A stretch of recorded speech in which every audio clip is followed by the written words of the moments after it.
Hi, everybody. Hi, everybody. I'm Scott. I'm John. And we're married. Almost 5 years. Yes, within weeks. No, within days. Within days. So Saturday is our 5-year wedding anniversary. 5-year wedding anniversary. We've actually been together for... July was 10 years, did we figure that Something out? like or that. this upcoming July will be 10 years? Sure. I don't remember. Anyway. We're going to have a big party and invite lots of people. No, we're not. Can't do that. We cannot do that. No. Wah wah. Wah wah. So, we are a knitting podcast. We are not a party planning for your 5th anniversary podcast. No. So, No. we should probably talk about knitting. We should just move on to that. Let's just pivot. Okay. And talk about that. So we've got knitting stuff. We have our Angela Lansbury movie review. We have to vent a little bit about Betty Ann. Always. As we are wont to do. Did I tell you that I mailed her the sock? Well, you know you dropped them at the post office. So I finally, did. for those of you who saw me knit her socks, I finally got them into the post office. They got there in like 2 days. Yeah. Which they don't have a post office in her town anymore. Oh, no. In Albany. It's now just in Tallahassee. But anyway, or they have a post office, but like they don't sort mail or something. I don't know exactly how it all works. But she got them and they're a little tight. So maybe she should stop eating all that salt. That's right. She's drinking gallons of salt water. Yeah. Because she thinks it's a health cure. So she just drinks like a gallon of salt water a day. Isn't that from Waiting to Guffman? Waiting for Guffman, where he's like telling this story about Judy Garland and her feet were all swollen up because of all the salt she'd had the night before. That's not ringing your bell at all. It's in like the deleted scenes. Oh. I think. Anyway. Gosh, I've seen that like 5,000 times. Yeah. So, which is good though, because the whole point, not the whole point of knitting the socks, but what I wanted was to knit her a pair of socks based on what I thought the dimension should be, and then her tell me where it's tight or whatever, and then so now I'm just going to add like a ½ inch to the foot, to the length of the foot, because it's tight in her toe, it's not tight in the opening to the sock. So here's the deal. I feel like maybe instead of you adjusting to her, she should maybe cut off a toe. That's so true. She is so selfish. It worked for the Wicked Stepsisters and Cinderella. The real version. The real version. Not the Disney version. That's so true. I mean, I'm just saying. She's so heartless. I know. So yeah, so the socks, she's gotten the socks, so now we can move on to other socks for her. Well, and I think more importantly, I'm trying to be nice to her, because the news that we have to break later, she's not gonna be real happy about. So yeah, but you got to do the compliment sandwich where you say something nice, then you tell them what you need to tell them, and then you give them another compliment. It's the compliment sandwich, and it makes everything easier. All right. Well, then we will work on that. Yeah. Hope everybody's doing well where they are. Things are kind of changing a little bit, like in the United States, where some states are allowing people to like open restaurants and stuff. Yeah, they're trying to figure out the best way to kind of ease things up a little bit, but you know, without completely going backwards in terms of transmission. So I think a week from today is when Minnesota, where we live, is going to possibly loosen some of the restrictions and stuff like that. So I'm really interested to see what happens with Sweden, since they've had a less restrictive approach to it. Yeah, I think it's not apples and apples, though. No, I actually read an article about that, and I can't remember. They did a lot of testing and contact tracing, I think. Oh, okay. So. For us, I just got the reprieval that, I don't know if that's the right word, but they had been talking about putting us on furlough. So I work in IT and healthcare. And for a health system, we have like 11 hospitals and 50 clinics. And we've got a hospital dedicated to just COVID patients, and that's full. It's 90 beds, and so that's full. And so we're now moving on to opening or specifying another hospital for just COVID patients. And I work specifically with radiology and cardiology, and there was discussion that they would put IT people on furlough because of how much money we're losing, the company's losing, because all the other patients can't come. And so I found out today that they're just trying to get us to burn through a lot of vacation so that we don't have a lot of accrued vacation on the books, which it's like, oh, twist my arm, I have to take a bunch of vacation. So I am super, super lucky. I know a lot of people are really struggling out there. So, but yeah, so that's kind of, and you're not, I mean. Yeah, no, I'm just working. John works for the health exchange for the state of Minnesota, and that's definitely not. Yeah, we have health insurance exchange. We have plenty to do. You don't exchange health. So it's not a health exchange. No. So anyway, hope everybody's doing well. It's finally gotten warm here, and so we spent an entire day, 12 hours. So kind of what happens in Minnesota, because the winters are so long and so brutal. Yeah, that's a good word. What happens is that the first weekend you get really warm weather, everyone goes crazy. Yeah. And usually that means the parks are full and you're out running. So obviously you can't do that as easily now. So what we did is we had a bunch of our neighbors over to our backyard for basically we had little clumps of chairs. Yeah, spaced way far apart, and we hung out. Pretty much not a bunch of our neighbors. So we should be clear, we did not exceed the... Right, we had 8 people at the most. But, wait. 8 plus 2 babies. Right.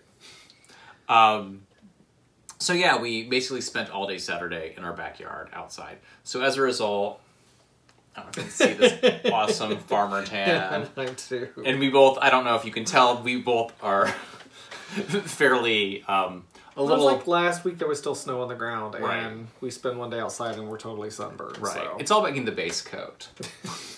Yeah, that's what Betty Ann always said, and look where that got me. I'm all wrinkly and probably skin damaged, and it's all her fault. I love you anyway. You love me anyway.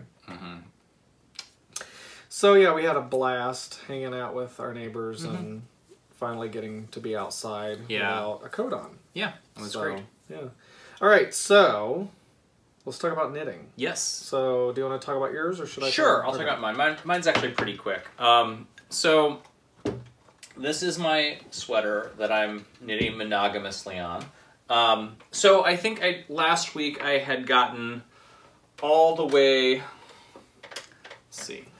to the rib was the body was basically done. And then I was like, oh, the test knit the due date for the test knit was the 25th. And I'm like, which was this past Friday? Yeah. And I'm like, I'm going to motor through or maybe it's Saturday, and do 2 sleeves and finish it up. Oh my God, I love this cuff. I'm and sorry, so, I've not actually touched it. Go ahead. Well, I just finished it this morning. So, that being said, I got 1 sleeve done. So now I know my rate of knitting is I can do a sleeve in a week. That's pretty fast. I know, and this was working a lot on it. So this is the sleeve, and bonus, the designer Corrado Lark, he is having a technical editor look at the pattern one more time to sort of incorporate all the feedback from people. So I got an extra week. Oh. So it's technically not due yet until. Fun. So I feel like I can definitely get. I just put the stitches on the needle this morning for the second sleeve. Yeah. So I feel like I can definitely get this done. So yeah, summary of it is Marledish. The designer is Corrado Lark. It's basically all knit marled. So the brown, this collar is double knit. It's not double knit. It's held knit with the yarn held double, and this brown is Apple Fiber Studios. Did I tell you that maybe she did it with you too, but I'm assuming it's a she, followed me on Instagram, Apple Fiber Studios. Oh, nice. Yeah. So this is their cedar canoe, Macintosh. She might have followed you too, but I have no idea. So that's the brown, and then the first part is that brown is marled with this, which is Barocco finger weight yarn. I think it's just a yellow butternut squash thing.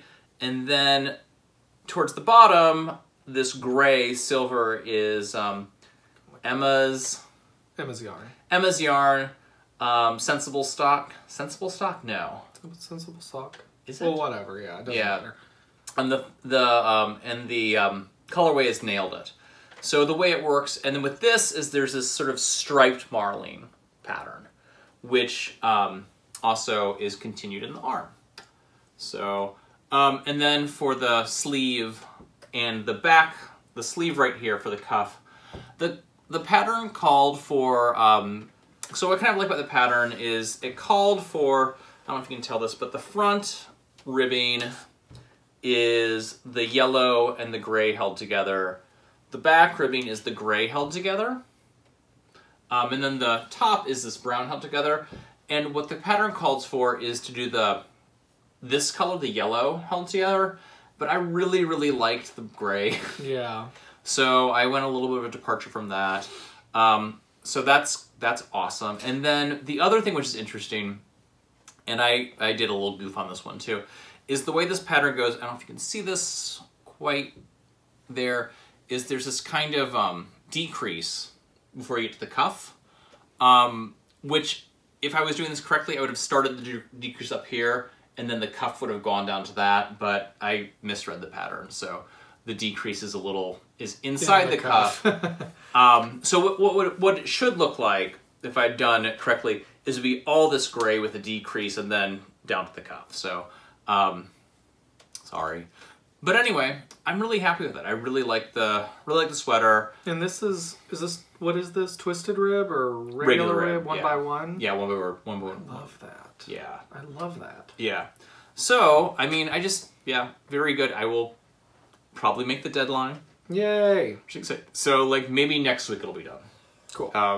Then you'll have it on. Then I'll have a sweater just in time for June. No, May. Just in time for May. But yeah, that'll be my second finished sweater, which will be fun.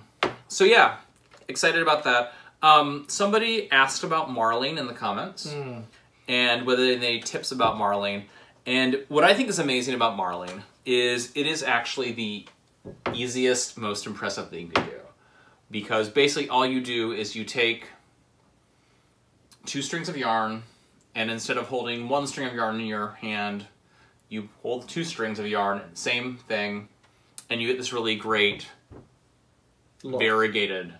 I think so. Variegated color and look. Yeah. The only thing which is a little tricky is sometimes you have yarn management issues if you have your balls and they're twisting in each other. Oh yeah. So you just have to be sort of, every now and again you sort of just separate your balls of yarn. So yeah, and I said the one thing about marling that I would do is just, it's always good for marling, you definitely want to swatch because you don't know whether the colors go together necessarily the way you think they do. That's true, because like so for example, the gray and gold together doesn't look at all like I thought it was going to look. No, exactly. I mean, it looks good, but it's not at all what I thought. Right. I thought it was going to be... I thought it would be... So the gray comes out looking silver. Right, and it's funny because if you look at the cuff, it's this really kind of brownish gray. Yeah. And I think for whatever reason, against the yellow, when you do the marling up here and the striping, it comes off as really silver. So yeah. I'm not complaining, but it's very... And then you also don't know what the gauge is going to be with the yarns held together. So yeah, very excited. Almost done. So hopefully we'll be blocked and ready to go next week. Like I said, it would be this week, but it's not. So we forgive you. I know. And my sweater, I'm not going to show it this time, but my sweater is making progress. I am knitting down the body. I got wrapped up in a new hat that I had talked about last time. I think I had done the brim last time. Yeah. So I got kind of wrapped up in that, and that took a lot more of my attention than I had thought it would. So I'm going to talk about the hat now. So this is where I'm at. And I'm actually going to come around and show it. All right, so, sorry, John, I'm covering you up. All right. So this is the brim, but then you can see the, what are they called? The right twists and left twists and the design that it's making. The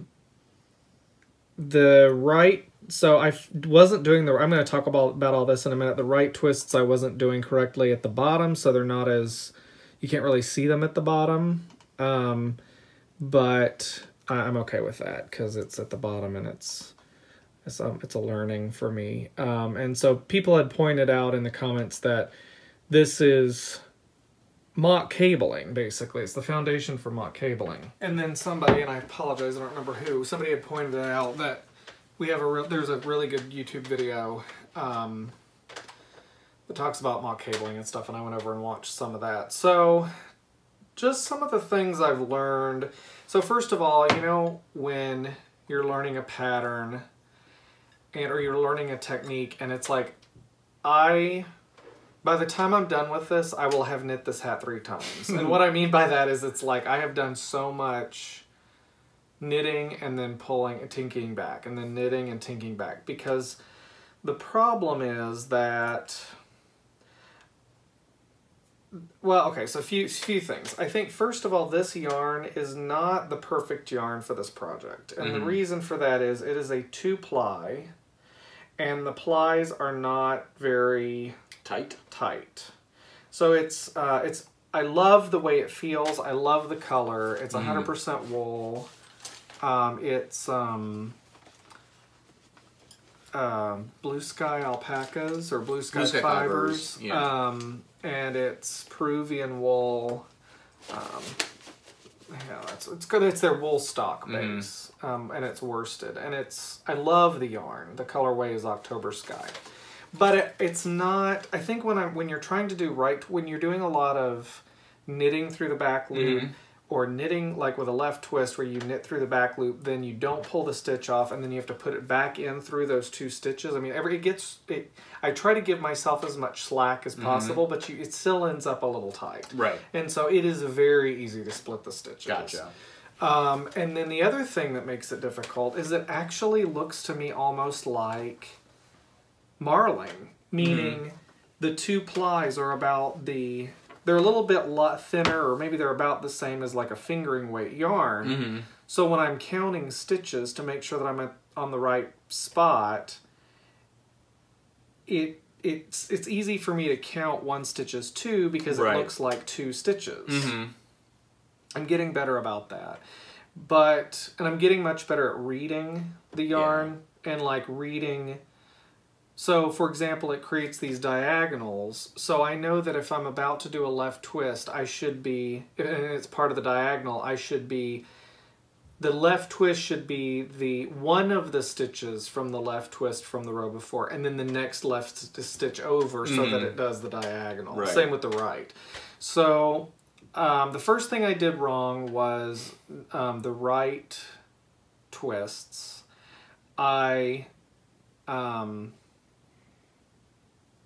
Sorry, I'm just looking at it. It's trying to see if I can see any mistakes, and I shouldn't do that. The right twists, I discovered, I was knitting through both, like you're going to knit 2 together, then you're supposed to leave it on the needles and come back and put your needle in between the 2 stitches and knit the right stitch, and then pull them both off. I was knitting the left stitch. Okay.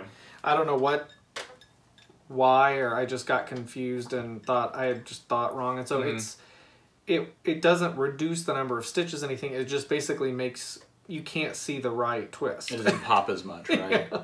So you can't really tell that I did a right twist in those sections. The other thing is I've gotten off several times, and it's because either I've split a stitch, or I've not really done anything where I counted wrong. It's more that something looked like 2 stitches, or it looked like 1 stitch and it was actually 2 stitches, and so I've done that quite a bit. And so I have to go, and so when you're tinking twists, you have to basically drop the stitches, pull the yarn out, and then get them back in the right configuration, and then put them back on the needle. Yeah, it's like almost, it's like tinking cables. Yeah, that's exactly what it's So. like. And you had pointed out to me that this is woolly wool, woolly yarn, so it's much easier with this kind of yarn to drop the stitch and pull it out because it stays in place. Stays in place. Right. So it's not as terrifying as it sounds. Right, because at one point you just pulled out a row, almost. Well, I did it in groups of 2 stitches, though. Right. But you sort of, instead of doing a tink back, you just pull it out, put it on this thing. Oh, yeah, for sure. So, so it's, I love the way it looks. I'm enjoying the fact that I'm learning a new technique.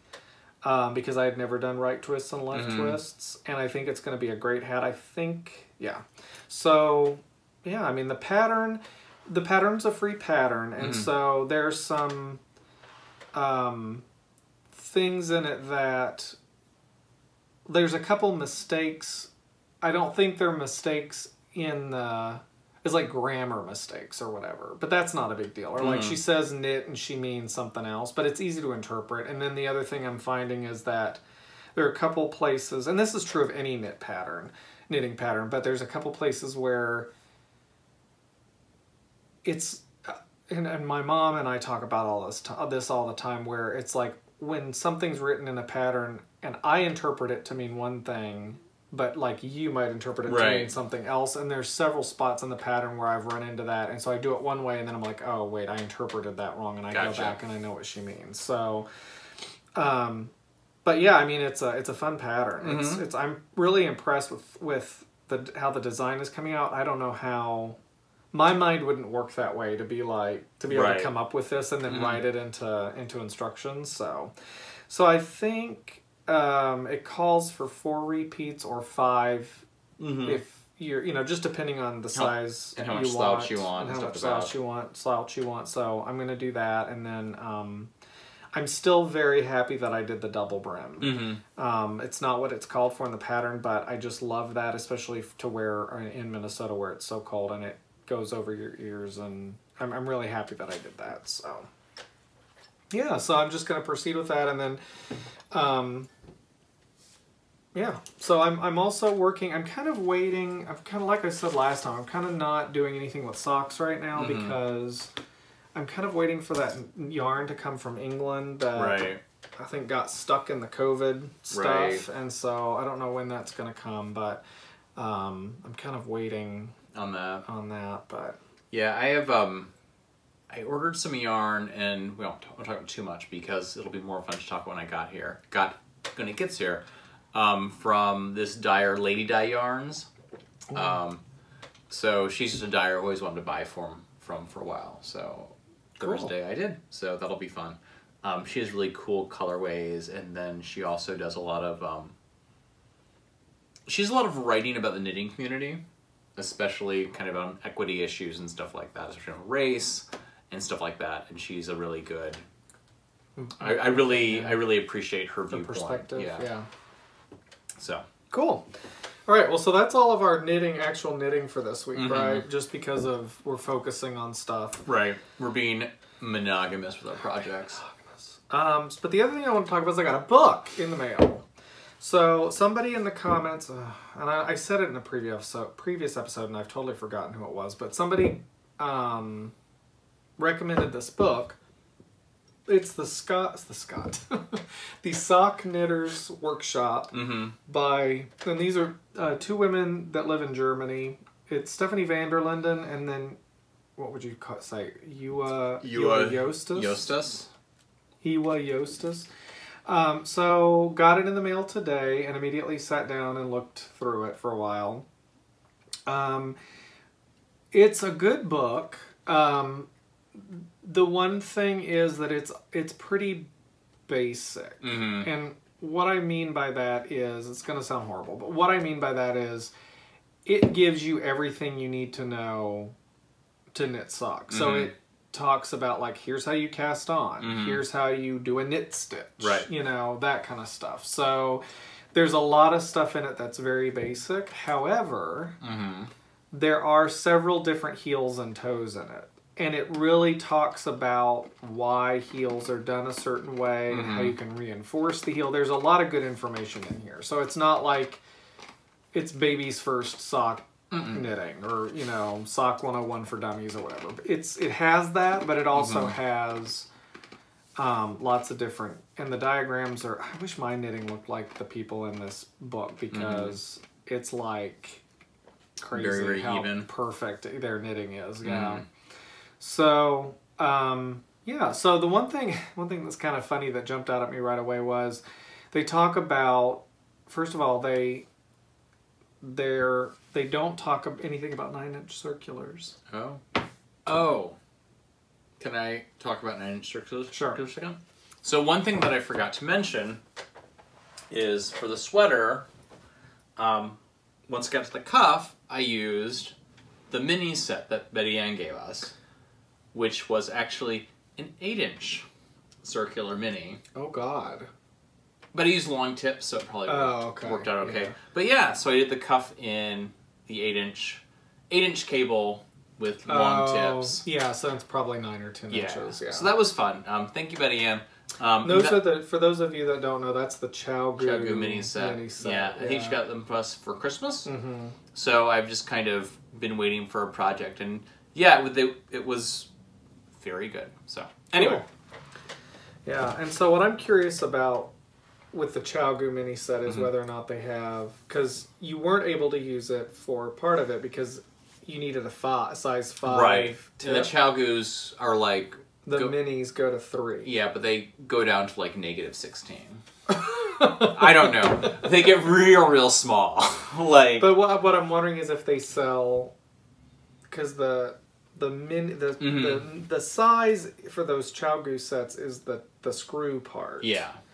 And I wonder if they make 5s with a mini screw size, or if you can get an adapter from small to mini. Because the 5s are normally small. We have 5s in small. Yeah. And then you could use it for that. Yeah. If you had a converter thing, an adapter thing. So anyway, they don't talk about 9-inch circulars in this book, which I think is blasphemous, a crime against nature. But what I'm wondering is, are 9-inch circulars a relatively new phenomenon? And the reason I say that is when I started knitting 2 or 3 years ago, I thought that I'm having like a memory that people were talking about that being a relatively new phenomenon, because this book was made 10 years ago. Right. And I'm wondering if 9-inch circulars weren't a thing. I mean, it seems silly. Like, of course 9-inch circulars were a thing back then, but maybe I mean, flexi flips weren't around back then and stuff like that. So the other thing that they talked about was, well, the only way to really knit socks is with DPNs. So they didn't talk about magic loop either. Right. So they talked about really the only way to knit socks is with DPNs, and they're using 8-inch DPNs. And so the first time I ever used DPNs, which I think it was my first pair of socks. Right, you're using the really long, I was using skinny, like the 8 or 10-inch DPNs, and I was like complaining about it, and all the people that watched and commented were like, "What are you doing?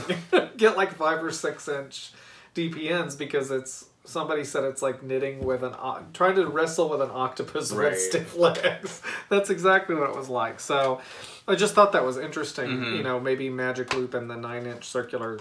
See, look how beautiful their cast on is. Yeah. It's just like the most beautiful, perfect stitches ever. Which I know they work on it to make it look good for demonstration purposes, but it's just so beautiful. Yeah. So yeah, I'm excited to play with the heels and the toes in this book, and yeah, it's a good resource. I think there's another book, and I can't remember what it is, but Dan from the Bakery Bears podcast did a whole series where he went through, and there was a book, and he knit every sock pattern in that book. Oh, cool. And so they do have several sock patterns in here, and I've never knit a sock that's not just straight stockinette stitch. And it's mainly because I love sitting and knitting the leg mindlessly. Right. And I see socks with patterns in them, and I think they look cool, But I don't know if I want to worry. I don't know if I want to do all that. Like, something even beyond, like, the whole, like, doing a rib. Yeah, because I didn't even like that much. Yeah. Because it's like, I love just sitting and knitting stockinette on your 9-inch circulars. My 9-inch circulars, and I look down and I've got an inch or two more on the leg, and I don't know. So, all right. So, what do we want to talk about next? Well, we could talk. So, we could talk about our Cal again. Oh right, yeah. Let's talk about that. So, it'll start next. So we're doing a knit along. Knit along, and it is Entrelac. Entrelac. Entrelac or Intarsia. So the rules are that whatever you knit has to include that element in there somewhere.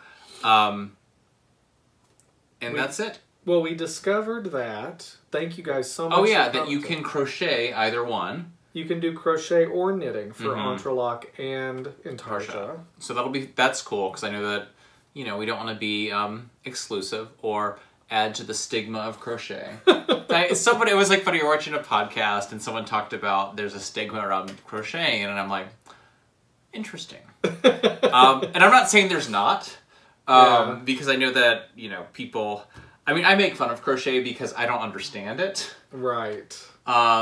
But like, that seems just really, it seems really silly that you'd be like, my fiber art is better than your fiber art. Right. Well, I mean, because when I started all this, because I have cross-stitched and crocheted. Right. In addition to knitting.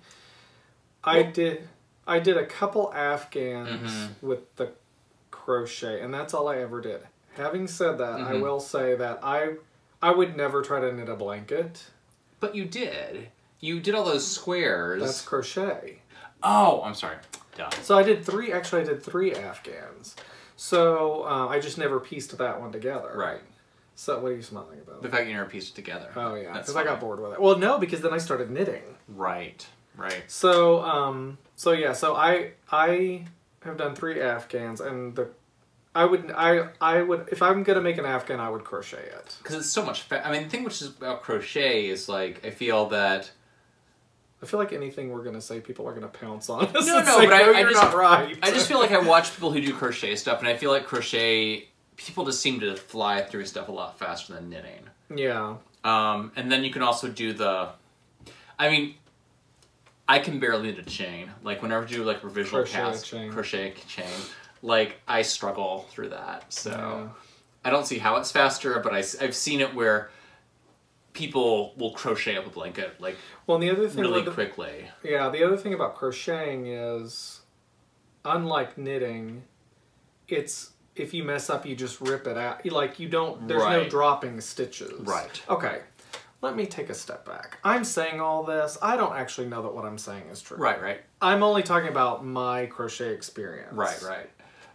Because I could be saying things like, oh no, that's not how it is, and it's like, we're like, well, you can't knit Intarsia and crochet. Man. Yeah, exactly. We don't know what we're talking about. No, but we love to talk about things as though we do. We are experts. But luckily, we have our audience to correct us. Our panel of people who know better. Yes. So yeah. So back to the knit along.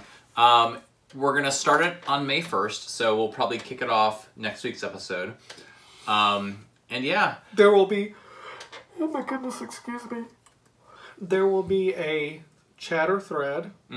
So I'm going to talk about what these are. Most of you know what they are, but for people who don't, I want to explain it, because there was a time when I didn't know what these were.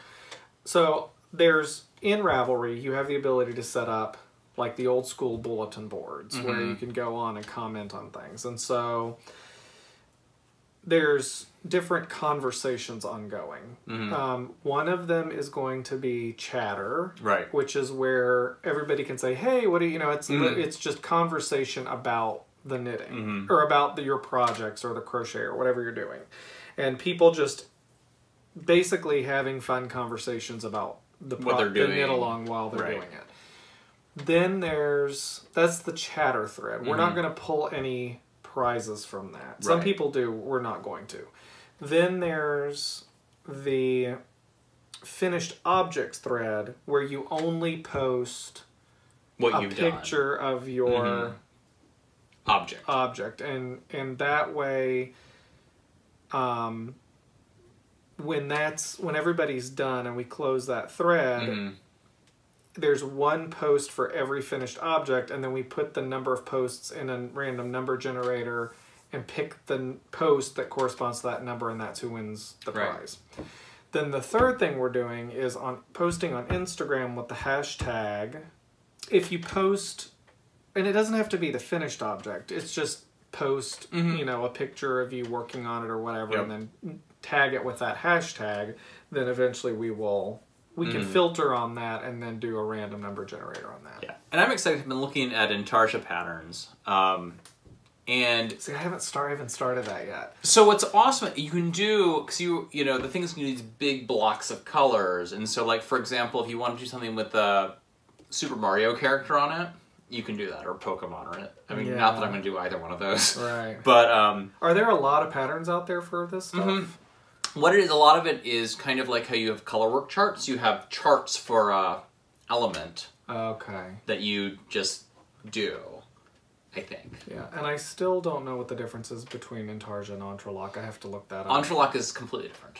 Right. Entrelock is like you're doing, again, with my, you know... Vast knowledge is you're doing a bunch of different... basically doing these sort of triangles and shapes, and then you pick up stitches and change colors and stuff like that. Okay. It's really distinctive. Gotcha.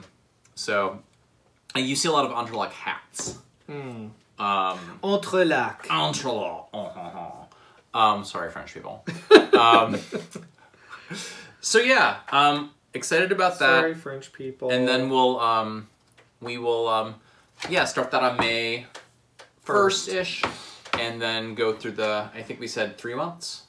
2 months? 3 months. 3 months. So people can do a lot of stuff. We forgot to mention, at least I don't think we mentioned, is our knit-along is the gifts or the prizes were donated by Trilogy Yarns. Yes. And we have to apologize because I think the URL on the screen was Trilogy Yarns.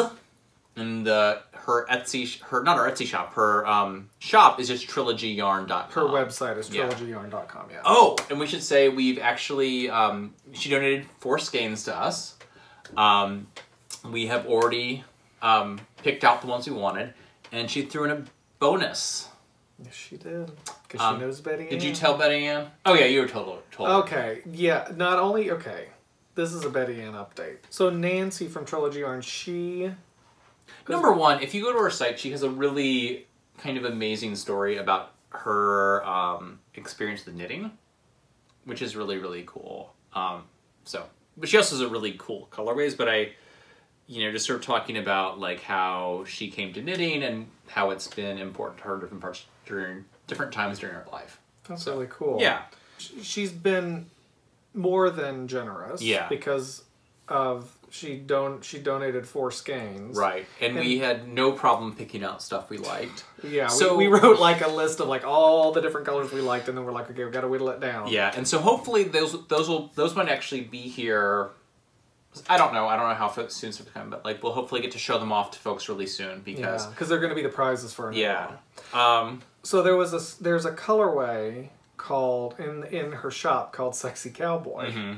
So after John had told her which skeins we really liked and liked the best, she said, "Oh, and I'm including a skein for the Sexy Cowboy for Betty,"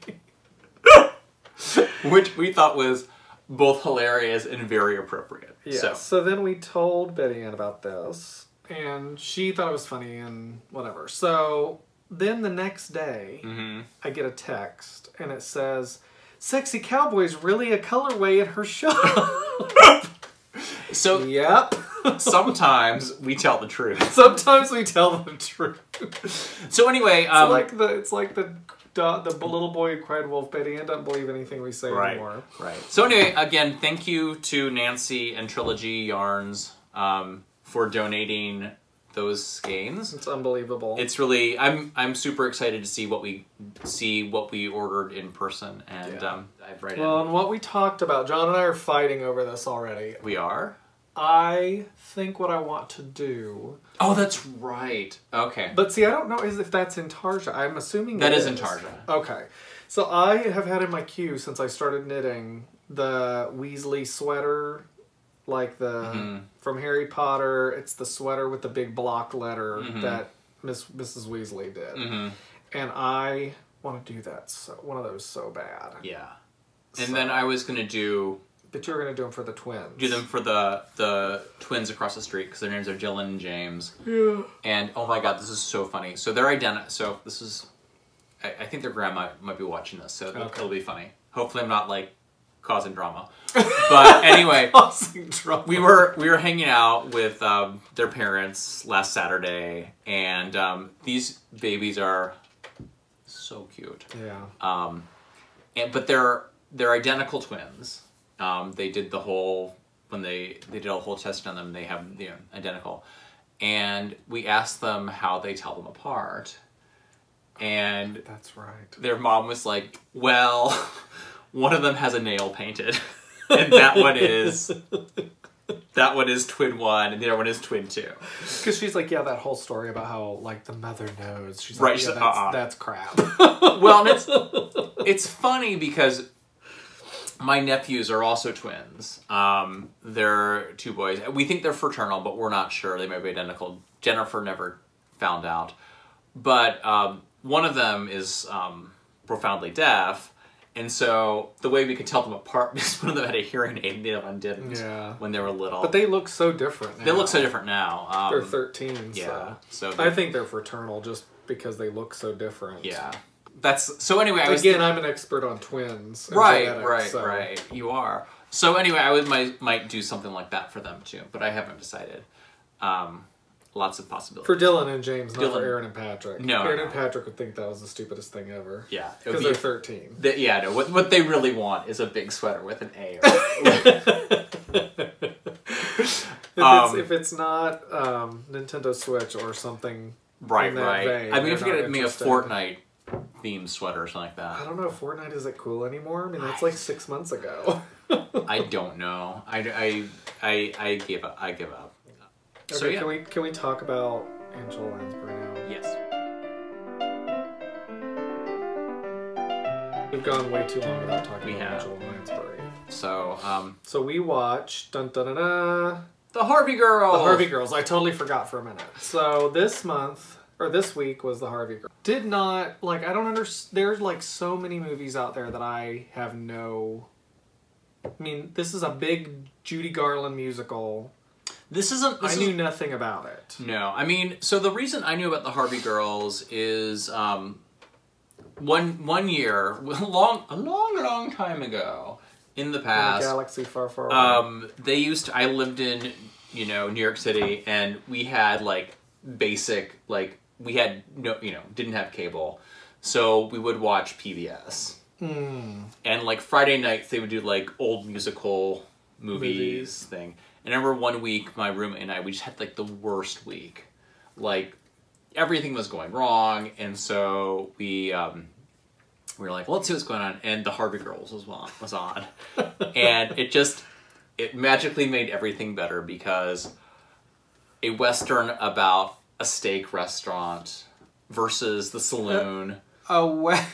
Western about a steak about the waitresses from a steak restaurant who civilized the Old West. Who civilized the Old West, and it's the prim and proper waitresses against the ladies of the evening that work at the saloon.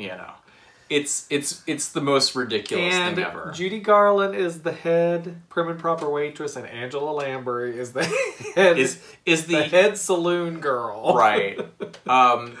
Yeah, and when you see her for the first time, I thought she was like a 1960s Christmas tree. Angela Lansbury, that is. Angela Lansbury, she's wearing these sparkly stuff, and she's like a gold dress with red and green. She's flouncing around, being all like, "I don't like you." It's a super fun movie. Fun fact. Angela Lansbury is dubbed in this movie for her singing. Oh yeah, that's right. So it's weird because you know what she sounds like, and she opens her voice and she's like, I will love you forever. And you're like, well, no, the thing about it is it's really deep. The voice that they dubbed her with is really deep and low. It doesn't, it's not, it sounds like yeah, whatever. I can't think of that. Like a crooner's not whatever the female version of a crooner is. Right.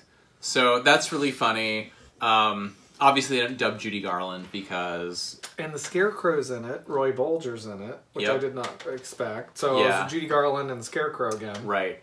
And he's the Scarecrow, except he's not wearing Scarecrow clothes. Right. He's the same exact character. Right. And it's one of those things that the songwriters, I forget who they were, but they had one number for this, which is the Atchican, Topeka, and the Santa Fe. Whatever. Atchison, Topeka. And the Santa Fe. So they write this song for the movie, I think, and it is a really good song. Like, just if you... That number, that whole thing where she arrives in Possum Gulch. Brer Rabbit. Whatever the name of the... Tumbleweed, Tombstone, whatever. Yeah, no. Bad Gulch. That's a good number. That's a good number. Scene where they're all talking about the Atchison, Topeka, and the Santa Fe. But they leaned into that song. There were like 3 or 4 more songs written for this movie. It was like the reprise of the reprise of the reprise of the reprise. Right. And then the Scarecrow does a tap dance number too. And there's a wall. It's just they knew what their good song was, and they leaned into it. But chopping it up and serving it in a different bowl. But Angela Lansbury playing a character that's probably the same age as she actually was at the time. True. She was in her early...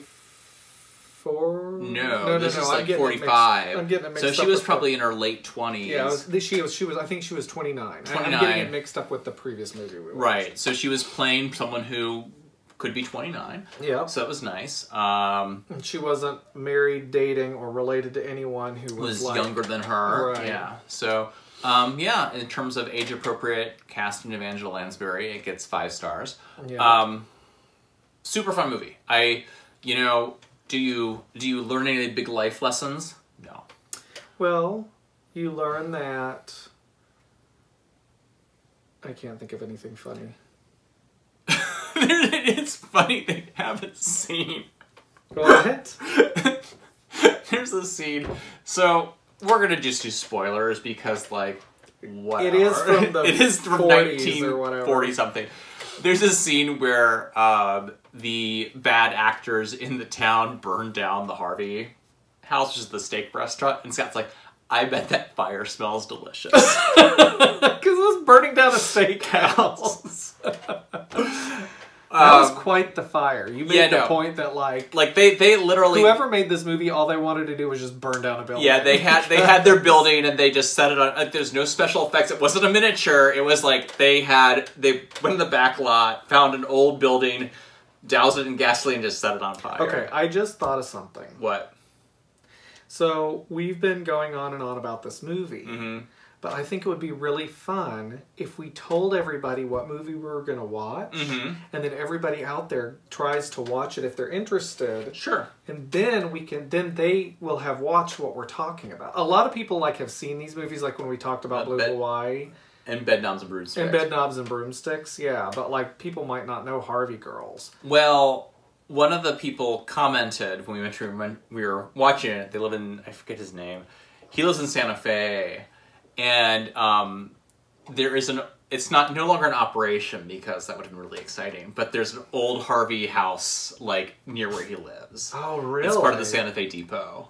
Oh, so my God. I'm like, oh, that was the other thing, is it was based on a real chain of restaurants. Right. They these restaurants really existed, and they civilized the West. They civilized the West with West. pretty white women in starched. They looked like nuns, let's be honest. Yeah, no. They looked like nuns in their outfits. But yeah. Okay, fun movie. Everybody's homework. We're all going to go and watch. What movie are we going to watch? We consulted with one another. We arm wrestled. We mud wrestled. Mm-hmm. And now we've come up to, we are going to watch, your homework for this week is to watch The Mirror Cracked. Mirror Cracked. Starring, this has a ridiculous cast. So it's one of those things like in the, 70s, after Murder on the Orient... Oh, in the late 70s, early 80s, after Murder on the Orient Express, they started doing all-star Agatha Christie. Okay. Where they just packed it full of, like, famous people. So, alright. So, Angela Lansbury plays Miss Jane Marple. Other people in it. Novak? Yeah, Rock Geraldine Hudson? Chaplin, Tony Curtis, Rock Hudson, Elizabeth Taylor. Oh my god. So yeah, this one's Wait, there's an actress named Carolyn Pickles? Yes, there is. So yeah. Oh my god, fun. Okay, so everybody should watch that, and then we'll come back and that might make the conversation a little more fun. Right. We'll see how it goes. Yeah. Let's just have everybody watch it. We'll talk about it next time and see how it goes. So you can watch it on BritBox, which we have, or you can... this is just people in the United States. You can get it on Amazon. Yeah.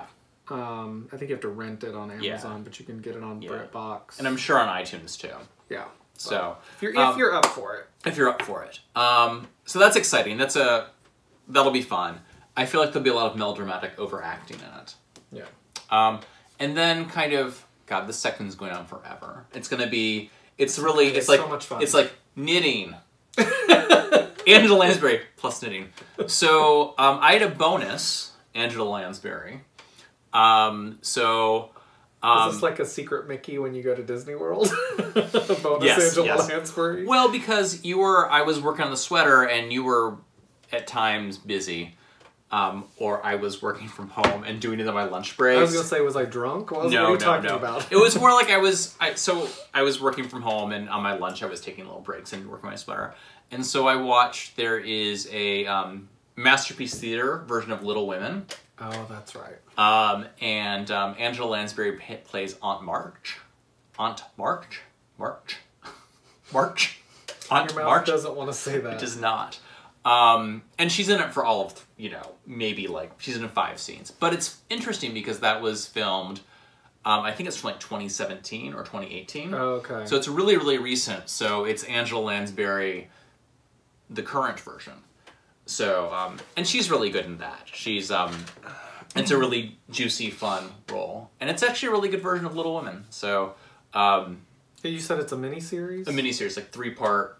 3 episodes, 1 hour each. So the fun thing about Little Women is I've seen a bunch of versions of it. I remember seeing a play of it when I was a little kid. And then we had... Can I ask an embarrassing question? Sure. Which Austen sister is it that wrote Little Women? Oh, honey. Or none of them? None of them. Who wrote Little Women? Louisa May Alcott. Oh, yeah. So, okay, sorry. But Austen, you're a good job. You're a I smart boy. No. So we had all these books when I was growing up, and they sort of were handed down from my mother and grandmother, and sort of the classics and stuff like that. And so we had a copy of Little Women that I think I didn't read it, but my sister did, and so there's a really Little Women. Spoiler alert. One of the sisters, Beth, dies in Little Women, right? And it's one of those things that, it's real sad because, of course, she's the good one and whatever. So Beth dies. It's kind of one of the big kind of events of the, last third of the book.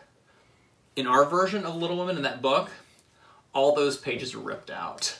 So, your family heirloom copy? Somebody ripped out the Jane dies pages? The Beth dies pages. Or Beth dies pages? So I think it was my grandmother. So my sister was she read Little Women. And just... Was this Ada May? Yeah, this is Grandma May. She read it and... or my mom, I don't know. And she's like... I don't think your mom would do that. Yeah. Well, we don't know. We didn't know your mom when she was younger. It seems more like my grandmother would do. But yeah, she's Little Women. And it sort of had a weird skip to it. And it wasn't until much later that she realized that Beth dies. Oh my god. Isn't that funny? I think I remember you telling me that, but I forgot that story. So it's a very, very funny, I think, very funny story. That reminds me of when I was growing up. And we read Huckleberry Finn in school. Mm-hmm. We had a copy of Huckleberry Finn at our house. Mm-hmm. And it was my mom's copy from when she was in school. Mm-hmm. And so it was it was her boyfriend. Uh-huh. Or sorry, she had doodled all over the book. Oh, like, no. Betty Ann loves Bill Hoyt. Because the guy's name was Bill Hoyt, and it was like BA plus BH all over the book. And so, I was the copy that I used to read in school. That's pretty awesome. To your book report about Bill Hoyt. Yeah. This is a subplot. Yeah, God, I forgot about that till you just mentioned that. That's really funny. Yeah, I always like, you know, sometimes getting books where people have underlined stuff or you have comments. I can't remember at one point I was reading a book. I don't even remember what it was, but like it was a gotten to use book, and I remember the person who had it before had really strong opinions about. I think it must have been someone. They were like writing a paper on it or something like that. Yeah. So there's all these like notes about like what was going on in the book. So I always think that's really, really funny. All right, let's talk about comments, and I want to be in control. All right, this is the part of the podcast where the interactive part of the podcast where we take time to respond to the comments. Yep. We do it at the end because we know that's not everybody's jam. And I just totally stole that from the Grocery Girls. That's exactly what they say. That's fine. I mean, at this point, someone will have waded through about 25 minutes of Angela Lansbury content. So hopefully, you know. Those of you who are here are the diehards. If you're still reading, it's like those TikToks. Like, this TikTok is for all the... Oh, yeah. If you love Angela Lansbury, keep watching. Otherwise, scroll on past. I did want to give a shout out to Happy Little Yarn. She has a podcast. For those of you that have ever watched her, well, like I said, she has a podcast. She's also doing a knit-along with Needles at the Ready podcast and somebody else, I think.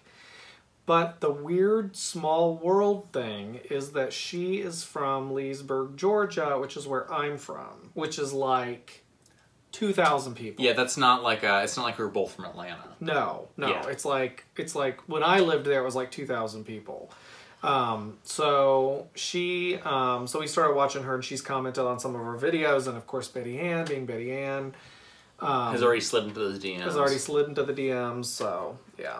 All right. So one thing I wanted to mention was that Cassie D had posted that she's hoping that she could find a good entrelac or beginner pattern for entrelac or Intarsia. And the Bat Lady Knits responded and said that she thought that Very Pink Knits has a free entrelac pattern and tutorial. Yeah, and that'd be Stacy from Very Pink Knits is amazing. So for teaching things. So that might be, if people are interested, that might be something you want to check out. Oh, so earlier I had mentioned that somebody had posted about right twists and left twists, and I just wanted to say it was Elior Levi who had commented that.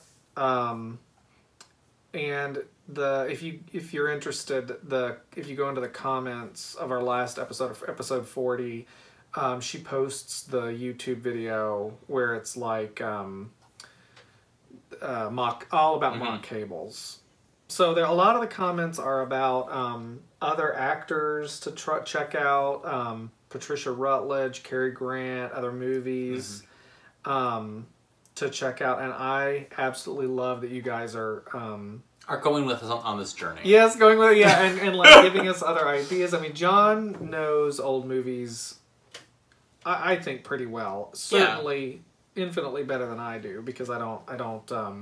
You didn't have a grandmother who. Oh, was that? Yeah, my not the one who ripped out the Little Women, but my father's mother. The other one. Grandmother Salisbury. She was really into old movies, and when we go up and visit her, she had her copy of TV Guide, and she had it every week, and she would like circle and highlight all the things she wanted to watch in TV Guide. That's cool. And so if there was an old movie that she wanted to watch, she would pull us aside. That was where I saw Gaslight the first time. Okay. With my grandmother. Yeah, she loved movies, she loved theater, and she's kind of where I got the love of old movies from, which she passed on to my father, so. Yeah. I mean, I'm trying to think, and I guess they weren't old movies to her. Right. They were just movies that she loved. So yeah. I mean, I most of my family had favorite movies and old movies that they would. I mean, old to me. at the time. But my aunt watches a lot of black and white movies. I was, you know, in this time of extra TV, I was like, oh, I wonder if Turner Classic Movies has a streaming channel. They do, but it's only if you have a cable. Oh, kind of like since it's Turner, yeah, and Ted Turner like invented cable. Yeah. Basically. So anyway, if anyone has any influence with them, just I will pay. Like we're still, Scott hasn't let me get the Criterion channel yet. I thought we did. No, we have it. We aren't paying for it though. Oh, okay. So we haven't paid purchased the subscription yet. yet. Which is fine. We have plenty. But if Turner Classic Movies ever does a standalone app, we're getting that because that would make me really happy. Yeah. Well, and so my aunt was who I watched Rebecca with the first time. Right. Which we read the book in our book club. Oh my God. Crazy book. Yeah. So anyway, we're blathering on. Yeah. No. And again, I thank you. This was about maybe 20% knitting, 40% other stuff. So if we're lucky. I know. And it's not because we're not knitting. But we're both focused. Well, and it's posting every week. I mean, you guys have been wonderful and supportive in saying you don't have to have 5 tons of knitting to post an episode. So we took that to heart. Yeah. Talked about Angela Lansbury. Well, and I usually like to, I'm not being knitting on one project solely is very odd for me. So I promise with the sweaters and I'll go back to my usual 5 things at once. Right. So. All right. Well, thanks everybody. We'll see you again next week. Bye.